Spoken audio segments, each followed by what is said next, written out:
As an immigrant who came to America at 8 years old, our family was very humbled. My mom worked as a seamstress, my dad worked in Chinese restaurants, and they really worked really hard to provide for my sister and I. We lived in projects, lived on food stamps.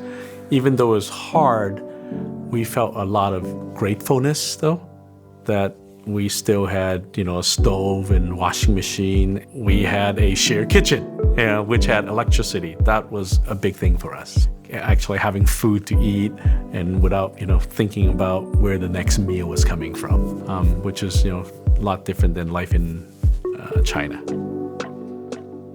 When I first came to Seattle, we lived in this apartment building that didn't even look like a building. This building was across the street from my elementary school, and all I had to do to go home was walk across the street.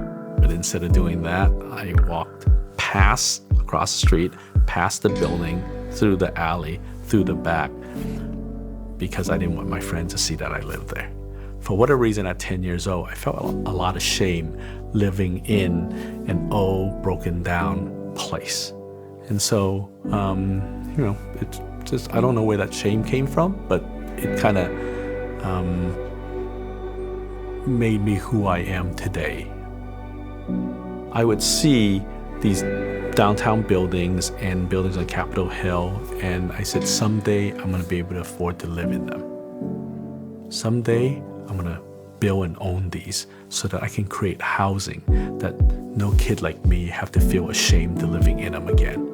So I was always interested in being an entrepreneur so that I could escape poverty. Growing up poor, money represented a lot more to me than just money.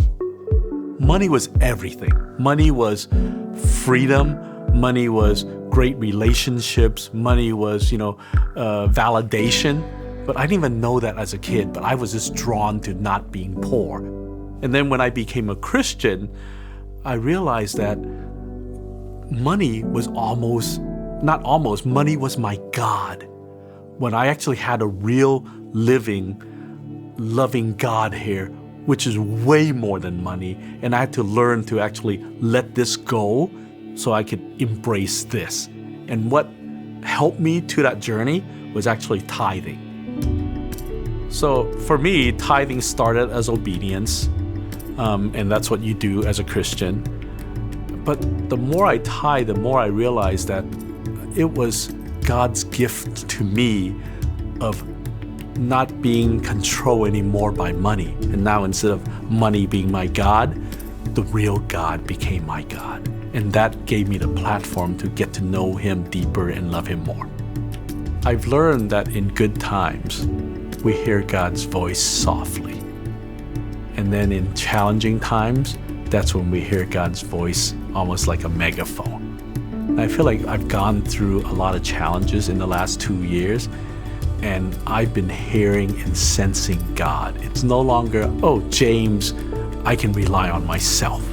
I needed to rely on God to get me through my day and get me through my business. Not on James's might, but really on the Almighty God. And now I see the light and I go, God, I didn't want to go through it, but I'm surprised I'm saying this, but I'm grateful I got to go through it because I got to know my God deeper.